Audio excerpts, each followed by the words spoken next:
이놈의 세상이 어디까지 미쳐 돌아가는지 그날 알았습니다. 산바람이 고요히 흘러가던 오후 군부대 울타리 아래서 할머니가 나무를 모으고 있었습니다. 햇살은 따스했고 바람에 실려오는 소나무 향이 코끝을 간지렸습니다. 그 순간 군복을 입은 젊은 간부가 성큼성큼 다가왔습니다. 민간인 출입금지 구역이에요. 이거 다 불법입니다. 그는 할머니가 공들여 담아놓은 봉투를 거침없이 낚아채더니 바닥에 내던졌습니다. 연두색 나물이 먼지 속으로 흩어졌고 그는 주저없이 군화를 들어 올렸습니다. 검은 가죽이 부드러운 잎사귀를 짓눌렀고 비틀어 문지르는 소리가 건조한 공기를 갈랐습니다. 이딴 것 따려면 통행료부터 내시지요, 할머니. 그의 목소리는 비아냥으로 가득했습니다. 바닥 위에서 부서진 연두색 잎사귀가 바람에 흩날렸고 흙먼지가 공중으로 피어올랐습니다. 할머니의 손등에는 가시에 긁힌 자국이 선명했고 그 위로 떨림이 번졌습니다. 이 이야기가 마음에 드셨다면 구독과 좋아요 부탁드립니다. 산비탈은 가팔랐지만 김복순에게는 익숙한 길이었습니다. 50년 넘게 이 땅을 밟아온 그녀는 돌 하나, 나무 한 그루까지 기억하고 있었습니다. 아침 6시 동이 트기 전부터 그녀는 허리에 광주리를 묶고 천천히 산을 올랐습니다. 무릎이 시큰거렸지만 손주 생각만 하면 발걸음이 가벼워졌습니다. 엄마가 따주신 고사리 나물 먹고 싶어요. 훈련소로 떠나기 전날 밤 손주가 했던 말이 아직도 귓가에 맴돌았습니다. 그 말 한마디가 그녀를 새벽마다 산으로 이끌었습니다. 나물은 이른 아침 이슬을 머금을 때 가장 연했고 그녀는 하나하나 정성스럽게 골라 담았습니다. 손끝에 흙의 축축함이 느껴졌고 채취할 때마다 풀내음이 진하게 번졌습니다. 봉투가 반쯤 찼을 무렵 그녀는 잠시 허리를 펴고 하늘을 올려다보았습니다. 구름 한 점 없는 청명한 하늘이었고 참새들의 지저김이 멀리서 들려왔습니다. 그때 군화 소리가 들렸습니다. 규칙적이고 무거운 발소리였습니다. 복수는 몸을 돌려 고개를 들었고 햇빛을 등진 젊은 장교의 실루엣이 눈에 들어왔습니다. 계급장이 반짝였고 그의 표정은 굳어 있었습니다. 여기가 어딘지 아십니까? 그의 말투는 차갑고 단정적이었습니다. 복수는 천천히 일어서며 무릎에 흙을 털었습니다. 알지요. 내가 젊었을 때 여기 나무 심던 곳이요. 그녀의 목소리는 잔잔했지만 그 안에는 세월의 무게가 실려 있었습니다. 하지만 젊은 장교는 귀담아 듣지 않았습니다. 그는 한 걸음 더 다가서며 복순이 들고 있던 봉투를 훑어보았습니다. 이게 다 불법 채취입니다. 여기는 군사보호구역이에요. 그의 손이 빠르게 움직여 봉투를 낚아챘고 복수는 균형을 잃고 비틀거렸습니다. 봉투가 바닥에 떨어지는 소리가 둔탁하게 울렸고 연두색과 초록색의 나물들이 사방으로 흩어졌습니다. 김복수는 이 마을에서 81해를 살아온 사람이었습니다. 그녀의 손은 거칠었지만 그 손끝에서 나오는 음식은 마을 잔치마다 빠지지 않았습니다. 고사리 나물, 도라지 무침, 취나물 볶음은 그녀만의 비법이 담긴 특별한 맛이었습니다. 젊은 시절 남편과 함께 이 산에 소나무 모종을 심었던 기억이 생생했습니다. 그때는 허리가 꼿꼿했고 하루 종일 일해도 피곤한 줄 몰랐습니다. 땅을 파고 모종을 심고 물을 주던 그 시절의 향기가 지금도 바람에 섞여 전해지는 듯 했습니다. 남편이 세상을 떠난 뒤 그녀는 더욱 산을 자주 찾았습니다. 혼자 걷는 오솔길에서 남편의 목소리가 들리는 것 같았고 나무 그늘 아래 앉으면 그의 온기가 느껴지는 것 같았습니다. 그녀의 아들 김민석은 지금 별 2개를 단 사단장이었습니다. 56해를 살아오며 그는 단 한 번도 어머니를 실망시킨 적이 없었습니다. 어렸을 때부터 책임감이 강했고 동생들을 돌보며 자랐습니다. 군에 입대한 후로는 꾸준히 진급했고 동료들 사이에서 신망이 두터웠습니다. 하지만 복수는 그 사실을 누구에게도 자랑하지 않았습니다. 마을 사람들이 따님 아들 잘 되셨다면서요? 하고 물으면 그녀는 그저 미소만 지었습니다. 사람은 나무처럼 묵묵해야 한다는 것이 그녀의 평생 좌우명이었습니다.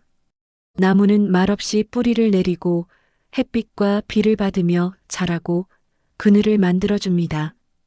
그렇게 존재하는 것만으로도 충분하다고 그녀는 믿었습니다. 복순의 집은 마을 어귀에 있었습니다. 작은 단층 집이었지만 마당에는 봄이면 개나리가 피고 여름이면 봉숭아가 자랐습니다. 가을에는 감나무에서 붉은 열매가 익었고 겨울에는 눈이 쌓인 지붕이 그림 같았습니다. 그녀는 매일 아침 마당을 쓸고 화단에 물을 주고 장독대를 정돈했습니다. 손주가 군대 간 이후로는 더욱 부지런히 움직였습니다. 가만히 있으면 그리움이 밀려왔기 때문이었습니다. 도시락통을 꺼내 나무를 담고 편지지에 짧은 안부를 적고 우체국에 가서 소포를 붙이는 일이 그녀의 일상이 되었습니다. 우체국 직원은 그녀의 얼굴을 보면 먼저 웃으며 말했습니다. 할머니, 또 손주 생각나셨지요? 복수는 고개를 끄덕이며 소포를 건넸고 창구 너머로 소포가 사라지는 모습을 지켜보았습니다. 그날도 그녀는 새벽부터 산을 올랐습니다. 나무를 캐는 것은 단순한 일이 아니었습니다. 어떤 잎이 연한지, 어떤 줄기가 질긴지, 어느 곳에 좋은 나물이 자라는지 모두 경험으로 알아야 했습니다. 복수는 무릎을 굽히고 손으로 흙을 헤치고 뿌리를 조심스럽게 캐냈습니다. 흙 냄새가 진했고 이슬이 손등을 적셨습니다. 가끔 가시에 손이 긁혔지만 그녀는 개의치 않았습니다. 봉투가 점점 무거워질수록 마음은 가벼워졌습니다. 이걸로 나물볶음해서 보내면 우리 손주가 얼마나 좋아할까. 그 생각만으로도 입가에 미소가 번졌습니다. 산새들이 지저귀는 소리가 귀에 들어왔고 바람이 소나무 가지를 흔들어 솔솔 소리를 냈습니다. 그녀는 잠시 멈춰서서 숨을 고르고 다시 허리를 숙였습니다. 박도윤은 29살의 신임 중이었습니다. 사관학교를 졸업한 지 1년이 조금 넘었고 이제 막 소대장 보직을 맡았습니다.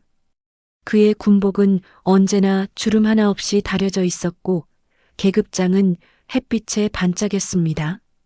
그는 자신의 외모와 자세에 자부심을 느꼈고 다른 사람들도 그래야 한다고 생각했습니다. 출신 배경도 남달랐습니다.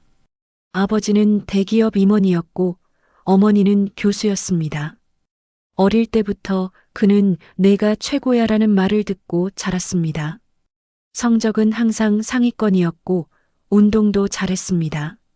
하지만 그 과정에서 배운 것은 실력이 아니라 권위였습니다. 계급이 높으면 존중받고 낮으면 무시당한다는 단순한 논리가 그의 세계관이었습니다. 부대에서 그는 엄격한 지휘관으로 통했습니다. 하지만 병사들은 그를 계급 갑질러라고 불렀습니다. 그 별명은 비밀스럽게 입에서 입으로 전해졌고 누구도 그의 앞에서 말하지 못했습니다. 도윤은 부하들에게 고함을 지르는 것을 당연하게 여겼고 사소한 실수도 용납하지 않았습니다. 이게 뭐야? 이런 식으로 하면 전쟁 나면 다 죽어. 그의 목소리는 언제나 날카로웠고 얼굴은 차가웠습니다. 병사들은 그가 지나갈 때마다 등을 고추세웠고 눈을 마주치지 않으려 애썼습니다. 도윤은 그것을 두려움이 아니라 존경이라고 착각했습니다. 그는 자신이 훌륭한 지휘관이라고 믿었고 언젠가 별을 다는 날을 꿈꾸었습니다. 그날 오후 도윤은 순찰조를 이끌고 부대 외곽을 돌고 있었습니다. 햇볕은 따가웠고 군복 속으로 땀이 흘렀습니다. 그는 선글라스를 끼고 턱을 치켜들고 걸었습니다. 병사들은 그의 뒤를 묵묵히 따랐고 누구도 말을 걸지 않았습니다. 공기는 무거웠고 침묵만이 흘렀습니다. 그때 도윤의 시야에 한 할머니가 들어왔습니다. 허리를 굽히고 땅바닥을 뒤지는 모습이었습니다. 저기 뭐 하는 거야? 그는 눈을 가늘게 뜨고 할머니를 바라보았습니다. 병사 하나가 조심스럽게 말했습니다. 민간인이 나무를 캐는 것 같습니다. 도윤은 비웃듯 코웃음을 쳤습니다. 나물? 여기가 시장인 줄 아나 봐. 가자. 오늘도 잡을 사람 하나 걸렸네. 그의 입가에 웃음이 비쳤고 발걸음이 빨라졌습니다. 도윤은 할머니에게 성큼성큼 다가갔습니다. 그의 그림자가 복순의 몸 위로 드리웠고 그녀는 고개를 들어 올려다보았습니다. 역광 때문에 얼굴이 잘 보이지 않았지만 계급장은 선명했습니다. 민간인 출입금지 구역이에요. 이거 다 불법입니다. 도윤의 목소리는 단호했고 그의 표정은 굳어 있었습니다. 복수는 천천히 일어서며 무릎에 흙을 털었습니다. 이 산은 내가 나무 심던 곳이요. 우리 아가가 좋아하는 나물이라 그녀의 목소리는 떨렸지만 그 안에는 간절함이 담겨 있었습니다. 도윤은 그 말을 듣고도 표정을 바꾸지 않았습니다. 아, 아드님? 그럼 그 아드님이 오시라 그래요. 군부지 들어오려면 허가부터 받으셔야죠. 그는 비아냥거리며 말했고 손을 뻗어 복순이 들고 있던 봉투를 낚아챘습니다. 봉투가 바닥에 떨어졌습니다. 둔탁한 소리와 함께 나물들이 사방으로 흩어졌습니다. 연두색 고사리, 초록색 취나물, 노란 민들레잎이 흙먼지 속으로 뒤섞였습니다. 복수는 반사적으로 몸을 굽혀 나무를 주우려 했지만 도윤의 군화가 먼저 움직였습니다. 검은 가죽이 부드러운 잎사귀를 짓눌렀고 그는 발바닥으로 비틀어 문질렀습니다. 나뭇잎이 찢어지는 소리가 작게 들렸고 초록색 즙이 흙과 섞였습니다. 이게 다 국가재산 훼손이에요. 범죄하세요? 도윤의 말투는 차갑고 오만했습니다. 복수는 바닥에 주저앉았습니다. 무릎이 땅에 닿는 순간 돌멩이의 딱딱함이 느껴졌고 손끝으로 잎사귀를 하나하나 다시 모았습니다. 이놈아, 그건 내가 아가 밥상에 올릴라던 거요. 그녀의 목소리는 떨렸고 눈시울이 붉어졌습니다. 도윤은 그 모습을 내려다보며 한숨을 쉬었습니다. 이런 거 주워서 뭐 하시게요? 팔아 돈이라도 되나요? 그의 말은 날카로웠고 주변의 병사들은 고개를 숙였습니다. 아무도 말을 하지 못했습니다. 그들의 눈에는 연민이 비쳤지만 계급의 벽은 높았습니다. 복수는 고개를 숙인 채 나무를 주우면서 작게 중얼거렸습니다. 내가 낳은 놈이 사람을 아는 놈이었음 좋겠구나. 그 말은 거의 독백에 가까웠지만 도윤의 귀에는 들렸습니다. 그는 코웃음을 쳤습니다. 사람은 돈이나 계급으로 아는 거지 철 지난 감성팔이 말고요.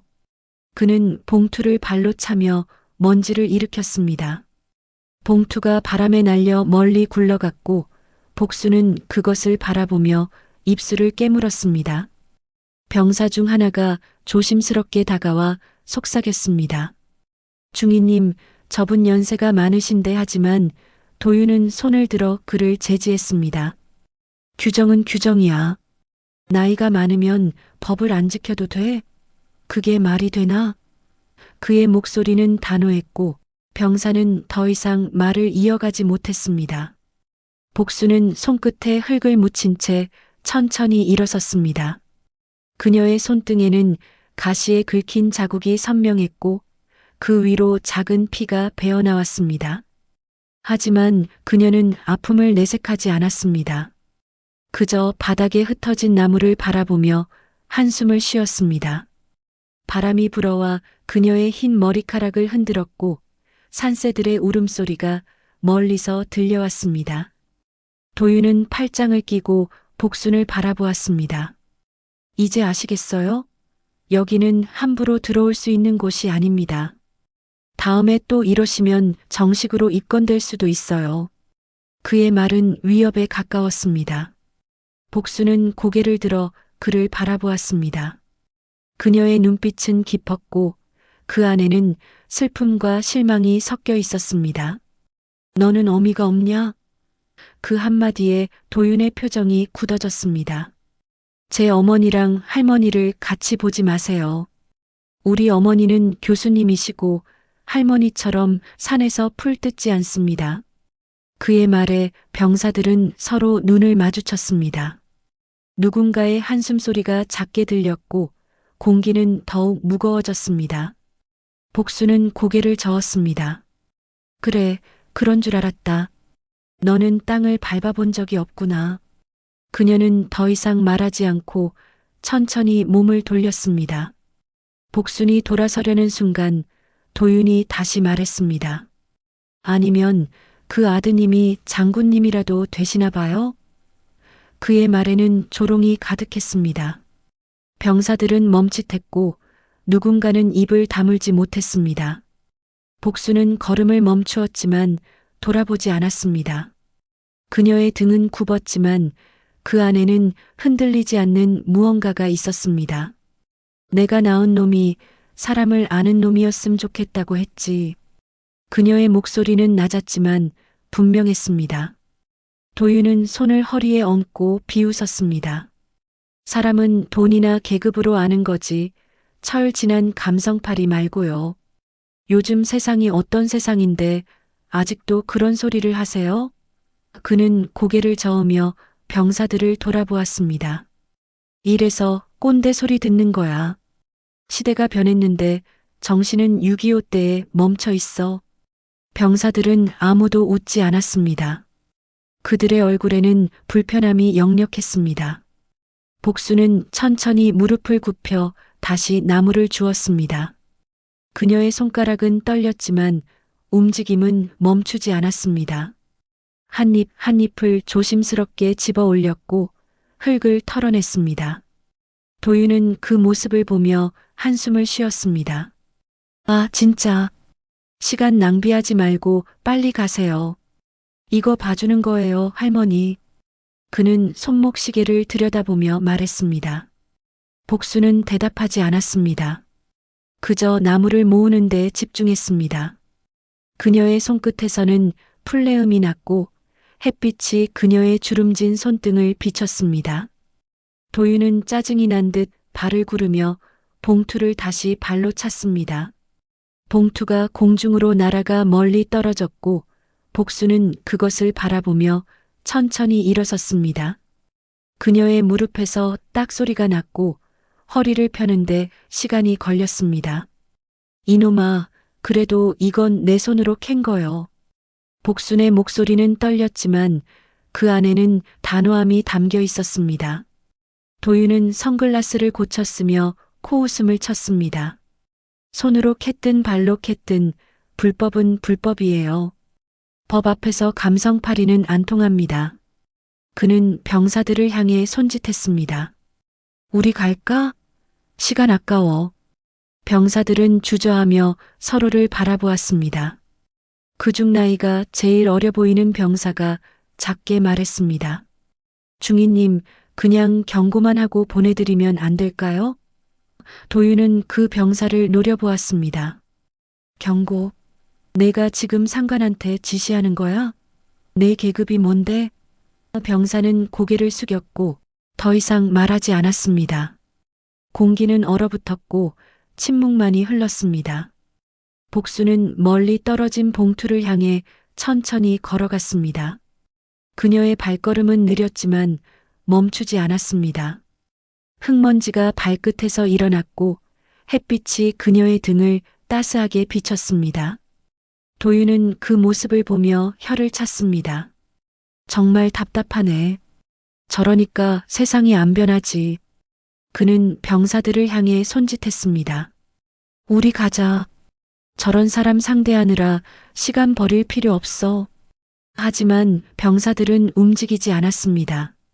그들은 복순이 봉투를 주워드는 모습을 지켜보고 있었습니다. 그녀의 손이 봉투에 닿는 순간 바람이 불어와 그녀의 옷자락을 흔들었습니다. 복순은 봉투를 가슴에 안고 다시 나무를 담기 시작했습니다. 그녀의 손가락은 여전히 떨렸지만 동작은 정확했습니다. 한 잎 한 잎을 정성스럽게 집어 올렸고 흙을 털어냈습니다. 부대 정문 쪽에서는 검은색 승용차 한 대가 천천히 들어오고 있었습니다. 차량은 먼지를 일으키지 않고 조용히 움직였고 엔진 소리는 낮게 웅웅거렸습니다.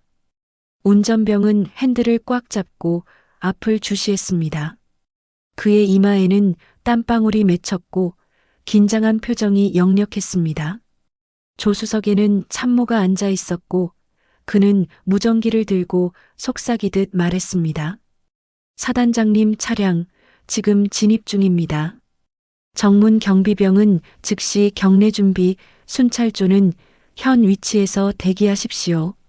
무전기 너머로 여러 목소리가 들렸고 각 부서에서 확인 응답이 이어졌습니다.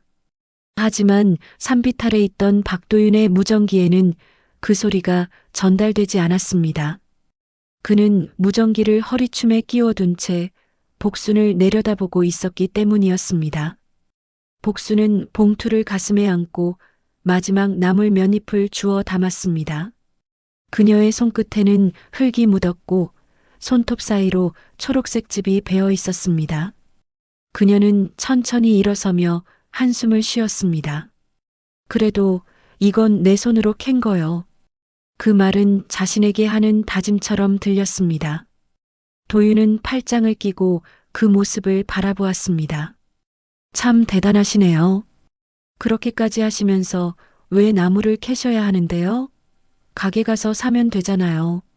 복수는 고개를 들어 그를 바라보았습니다. 너는 아직 모른다. 직접 캔 나물이랑 산 나물이랑 다르다는 걸. 그녀의 목소리는 낮았지만 그 안에는 깊은 지혜가 담겨 있었습니다. 도윤은 어깨를 으쓱하며 고개를 저었습니다. 그런 거 누가 알아봐요? 다 똑같은 풀인데. 바람이 불어왔습니다. 산비탈을 타고 내려오는 바람은 시원했고 소나무 향이 진하게 실려 있었습니다. 복수는 눈을 감고 그 바람을 맞았습니다. 그녀의 얼굴에는 평온함이 번졌고 입가에 작은 미소가 걸렸습니다. 도윤은 그 모습을 보며 의아한 표정을 지었습니다. 뭐 하시는 거예요? 복수는 눈을 뜨며 말했습니다. 바람 냄새 맡는 거요. 이 바람에는 내가 심은 나무 냄새가 섞여 있거든. 도윤은 코웃음을 쳤습니다. 바람에 무슨 냄새가 있어요? 그냥 바람이지. 복수는 고개를 저었습니다. 너는 아직 젊어서 그런가 보다. 나이 먹으면 알게 될 거요. 그녀는 봉투를 다시 가슴에 안고 천천히 걸음을 옮겼습니다. 그때 도윤의 무전기에서 소리가 터져 나왔습니다. 순찰조 3번, 순찰조 3번. 즉시 활동 중지. 현장에 사단장님 출동 중. 반복합니다. 사단장님 출동 중. 참모의 목소리는 다급했고 무전기 스피커에서 찌직거리는 잡음이 섞여 나왔습니다. 도윤은 허리춤에서 무전기를 꺼내며 얼굴을 찌푸렸습니다. 사단장님? 왜 갑자기? 그는 주변을 둘러보았고 병사들도 긴장한 표정으로 서로를 바라보았습니다. 복수는 그 소리를 듣고도 걸음을 멈추지 않았습니다. 그녀는 천천히 산비탈을 내려가고 있었고 그녀의 뒷모습은 작고 외로워 보였습니다. 도윤은 무전기를 귀에 대고 말했습니다. 순찰조 3번 수신. 현재 민간인 불법 채취 단속 중입니다. 곧 복귀하겠습니다. 무전기 너머로 참모의 목소리가 다시 들렸습니다. 지금 즉시 활동 중지하고 대기하십시오. 사단장님이 직접 그쪽으로 가고 계십니다. 검은 승용차가 산비탈 입구에 멈춰 섰습니다. 차문이 열리는 소리가 조용하고 무거웠고 구두가 지면에 닿는 소리가 또렷하게 들렸습니다. 별 2개가 햇빛에 반짝이며 나타났습니다. 김민석 사단장이었습니다. 그는 군복을 단정히 입고 있었고 표정은 차분했지만 눈빛은 예리했습니다.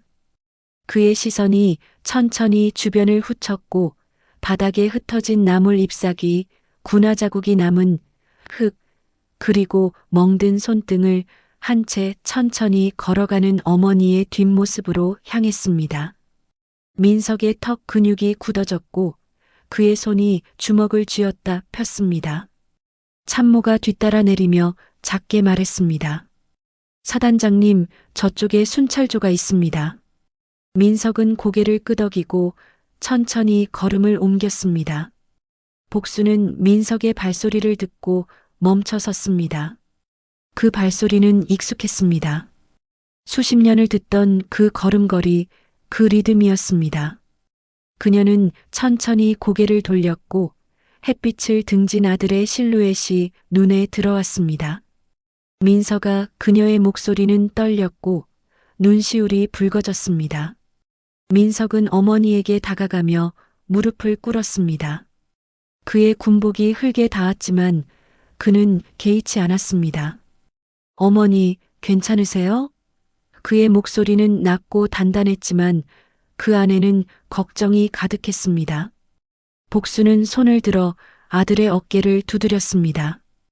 괜찮다, 괜찮아. 그냥 나물 좀 캐다가 민석은 어머니의 손을 잡았습니다.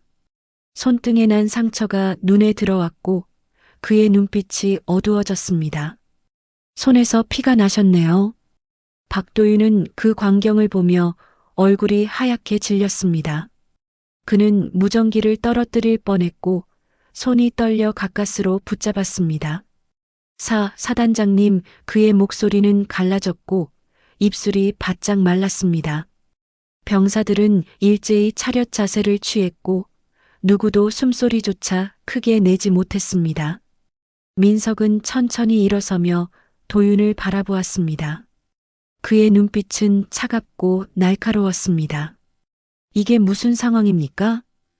도윤은 침을 삼키며 경례를 올렸습니다. 사단장님, 민간인 불법 채취 단속 중이었습니다. 그의 목소리는 떨렸고 등에 땀이 흘렀습니다. 민석은 고개를 저으며 바닥을 내려다보았습니다. 짓밟힌 나물, 흩어진 봉투, 군화 자국이 선명한 흙이 눈에 들어왔습니다. 단속이라고 했습니까? 민석은 도윤에게 한 걸음씩 다가갔습니다. 그의 발소리는 무겁고 느렸지만 그 안에는 힘이 담겨 있었습니다. 그 민간인이 내 어머님이십니다. 그 말이 떨어지자 주변이 조용해졌습니다. 바람마저 멈춘 듯했고 새들의 지저귐도 들리지 않았습니다. 도윤은 입을 떡 벌린 채 복순을 바라보았습니다. 그의 얼굴에서 혈색이 사라졌고 무릎이 휘청거렸습니다. 그게 죄송합니다. 저는 몰랐습니다. 민석은 손을 들어 그를 제지했습니다. 몰랐다고요? 어머니 손에서 피가 나는데 보고도 몰랐습니까? 그의 목소리는 낮았지만 그 안에는 분노가 담겨 있었습니다. 도윤은 고개를 숙였고 입술을 떨었습니다. 정말 죄송합니다. 제가 잘못했습니다. 정적이 흘렀습니다. 시간이 멈춘 듯한 침묵이 산비탈을 감쌌습니다. 도윤은 손을 떨며 다시 경례를 올렸지만 민석은 받지 않았습니다. 그의 시선은 여전히 어머니의 손등으로 향해 있었습니다. 군인은 국민을 지켜야지 짓밟는 게 임무입니까? 민석의 말은 무거웠고 그 한마디 한마디가 도윤의 가슴을 파고들었습니다. 도윤은 대답하지 못했습니다. 그는 고개를 숙인 채 입술을 깨물었고 눈물이 맺혔습니다. 옆에 있던 병사들도 고개를 숙였고 누구도 소리를 내지 못했습니다. 바람만이 산비탈을 스쳐 지나갔고 나뭇잎이 바스락거리는 소리만 들렸습니다. 복수는 아들의 팔을 잡았습니다. 민서가 너무 그러지 마라. 어린 놈이 철없는 거요. 나도 젊었을 때 그랬다. 그녀의 목소리는 여전히 부드러웠고 그 안에는 용서가 담겨 있었습니다. 민석은 어머니를 돌아보았습니다. 어머니, 저건 철이 아니라 오만입니다. 그의 목소리는 단호했습니다. 계급과 권력으로 약자를 짓밟는 건 군인이 해서는 안 되는 일입니다. 그는 다시 도윤을 바라보았습니다. 중이, 당신은 지금 무엇을 단속했습니까? 여든이 넘은 노인이 손주를 위해 나무를 캐는 것이 범죄입니까? 도윤은 고개를 더욱 깊이 숙였습니다. 죄송합니다. 제가 잘못 판단했습니다. 그의 목소리는 떨렸고 눈물이 뺨을 타고 흘렀습니다. 민석은 한숨을 쉬며 주변을 둘러보았습니다. 병사들의 표정에는 불안과 죄책감이 뒤섞여 있었습니다. 그는 그들을 향해 말했습니다. 여러분, 오늘 이 일을 잊지 마십시오. 우리는 국민을 지키는 사람들입니다. 권력은 보호를 위한 것이지 억압을 위한 것이 아닙니다. 그의 말에 병사들은 고개를 끄덕였고 몇몇은 눈물을 닦았습니다. 민석은 다시 도윤을 바라보았습니다. 중이, 당신은 오늘 무엇을 배웠습니까? 도윤은 떨리는 목소리로 대답했습니다. 제가 오만했습니다. 계급이 저를 더 낮게 만드는 게 아니라는 걸 이제야 알았습니다. 민석은 고개를 끄덕였습니다. 그 깨달음을 잊지 마십시오. 복수는 아들의 팔을 놓고 바닥에 흩어진 나무를 다시 주우려 했습니다. 민석은 재빨리 몸을 굽혀 어머니보다 먼저 나무를 주었습니다.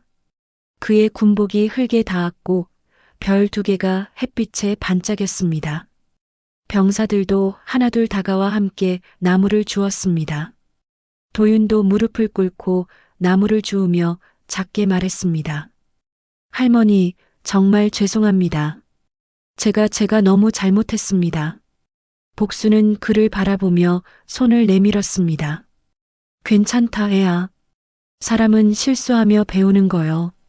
그녀의 손이 도윤의 어깨를 가볍게 두드렸고 그 순간 도윤의 눈에서 눈물이 쏟아졌습니다. 그는 소리 없이 울었고 어깨가 떨렸습니다. 며칠 후 부대 회의실에는 긴장한 공기가 흘렀습니다. 박도윤은 단상 앞에 서 있었고 그의 얼굴은 창백했습니다. 징계위원회가 열렸고 여러 장교들이 긴 탁자 앞에 앉아 그를 바라보았습니다. 참모장이 서류를 넘기며 말했습니다. 박도윤 중이 민간인에 대한 과도한 단속과 폭력 행위로 보직 해임 및 정직 3개월 처분을 받게 되었습니다. 또한 인권교육 이수 명령이 부과됩니다. 도윤은 고개를 숙였습니다. 명을 받들겠습니다. 그의 목소리는 작고 떨렸습니다. 민석은 탁자 끝에 앉아 그를 지켜보았습니다. 중이, 이 처분이 끝이 아닙니다. 진짜 시작은 지금부터입니다. 당신이 오늘 배운 것을 어떻게 행동으로 옮기느냐가 중요합니다. 도윤은 고개를 들어 민석을 바라보았습니다. 알겠습니다, 사단장님. 다시는 이런 일이 없도록 하겠습니다. 부대 내부에서는 그 사건이 빠르게 퍼졌습니다. 병사들은 복순 할머니 사건이라 불렀고 복도와 식당에서 그 이야기를 속삭였습니다. 어떤 이는 그래도 중이님이 너무 심했지라고 말했고 어떤 이는 사단장님이 직접 나서셨다니 대단하다라고 말했습니다. 부대 전체의 윤리교육이 강화되었고 매주 인권과 시민 보호에 관한 특강이 열렸습니다. 강의실에서는 민석이 직접 마이크를 잡고 말했습니다. 여러분, 우리는 권력을 가진 사람들입니다. 하지만 그 권력은 약자를 보호하기 위한 것입니다. 힘이 있다고 해서 남을 짓밟을 권리는 없습니다. 그의 말에 병사들은 고개를 끄덕였고 몇몇은 메모를 했습니다. 복수는 부대 정문 앞에 국화 화분을 들고 찾아왔습니다. 경비병이 놀라며 말했습니다. 할머니, 어떻게 오셨어요? 복수는 미소를 지으며 말했습니다. 우리 민석이한테 전해줄 것이 있어서. 경비병은 무전기를 들고 사단장실에 연락했고 잠시 후 민석이 직접 정문으로 나왔습니다. 그는 어머니를 보며 미소를 지었습니다.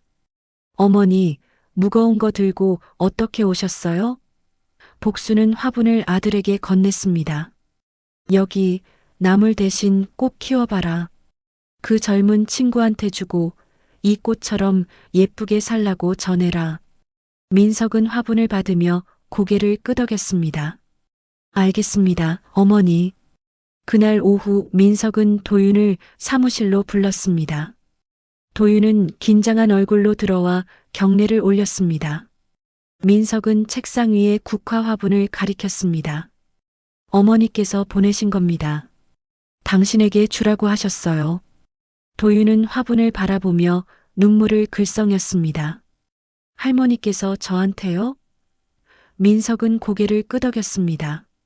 나물 대신 꽃을 키우라고 하셨습니다. 이 꽃처럼 예쁘게 살라고요. 도윤은 화분을 두 손으로 받았고 고개를 숙였습니다. 정말 감사합니다. 죄송합니다. 민석은 그의 어깨를 두드렸습니다. 이제 다시 시작하십시오. 진짜 군인이 무엇인지 보여주십시오. 도윤은 고개를 들어 민석을 바라보았습니다. 반드시 그렇게 하겠습니다. 그날 이후 도윤은 변했습니다. 그는 매일 아침 화분에 물을 주었고 국화가 피어나는 모습을 지켜보았습니다. 노란 꽃잎이 하나둘 펴질 때마다 그는 복순의 말을 떠올렸습니다. 이 꽃처럼 예쁘게 살라. 그는 후임들을 대할 때 목소리를 낮추었고 그들의 이야기를 경청했습니다. 실수를 하면 함께 고치는 법을 가르쳤고 화를 내는 대신 격려했습니다. 병사들은 그의 변화를 알아챘고 조금씩 그에게 마음을 열었습니다. 어느 날 한 병사가 다가와 작게 말했습니다. 중위님, 요즘 많이 달라지신 것 같아요. 도윤은 미소를 지으며 대답했습니다. 계급은 높을수록 허리 숙이는 법을 배워야 한다는 걸 이제야 알았습니다. 산길에는 여전히 들풀 냄새가 남았습니다. 복수는 여전히 새벽마다 산을 올랐고 나무를 캤습니다. 하지만 이제는 부대 울타리 밖에서만 채취했습니다. 경비병들은 그녀를 볼 때마다 먼저 인사했고 가끔 물 한 병을 건넸습니다. 할머니, 조심히 다녀오세요. 복수는 고개를 끄덕이며 미소를 지었습니다. 밟혔던 나물은 다시 자라났고 그 향은 오래도록 퍼졌습니다. 봄이 오면 새순이 돋았고 여름이 오면 잎이 무성했습니다. 가을이 오면 열매가 맺혔고 겨울이 오면 눈 속에서 쉬었습니다. 자연은 그렇게 순환했고 복수는 그 순환을 지켜보았습니다. 민석은 매주 어머니를 찾아뵈었습니다. 그는 군복을 벗고 평상복을 입고 집에 들어섰고 어머니가 만든 나물볶음을 먹었습니다. 엄마, 이 맛이에요. 이 맛. 그는 젓가락을 놓지 못하고 계속 먹었습니다. 복수는 아들을 바라보며 조용히 중얼거렸습니다. 별 2개 달아도 사람 냄새 잊지 말거라. 민석은 고개를 들어 어머니를 바라보았습니다. 알고 있습니다, 어머니. 절대 잊지 않겠습니다. 복수는 아들의 그릇에 나물을 더 담아주었고 그의 등을 가볍게 두드렸습니다. 잘 먹어라, 아가. 민석은 어린아이처럼 미소를 지었고 다시 젓가락을 들었습니다. 부대의 담장 아래에는 새 표지판이 세워졌습니다. 군인의 임무는 보호다라는 문구가 선명하게 새겨져 있었고 햇빛에 반짝였습니다. 병사들은 그 표지판을 지날 때마다 잠시 멈춰서서 읽었습니다. 그 문구는 단순했지만 그 안에는 깊은 의미가 담겨 있었습니다. 도윤도 매일 아침 그 표지판 앞에 섰습니다. 그는 경례를 올리고 마음속으로 다짐했습니다. 나는 보호하는 사람이다. 짓밟는 사람이 아니다. 그리고 그는 다시 하루를 시작했습니다. 복수는 매일 저녁산을 바라보며 조용히 중얼거렸습니다. 별 2개 달아도 사람 냄새 잊지 말거라. 그녀의 목소리는 바람에 실려 산비탈을 타고 올라갔고 나무들이 그 소리를 들었습니다. 하늘에는 별이 떴고 달빛이 산을 비췄습니다. 복수는 마당에 앉아 하늘을 올려다보았습니다. 별들은 반짝이며 그녀를 내려다보았고 그녀는 조용히 미소를 지었습니다. 세월은 흘러도 사람의 마음은 변하지 않아야 한다고 그녀는 믿었습니다. 그리고 그 믿음은 아들에게 전해졌고 아들은 또 다른 이에게 전했습니다. 그렇게 작은 씨앗이 뿌리를 내리고 언젠가 큰 나무로 자랄 것이었습니다. 오늘 이야기가 마음에 와닿으셨다면 구독과 좋아요로 응원해 주시기 바랍니다.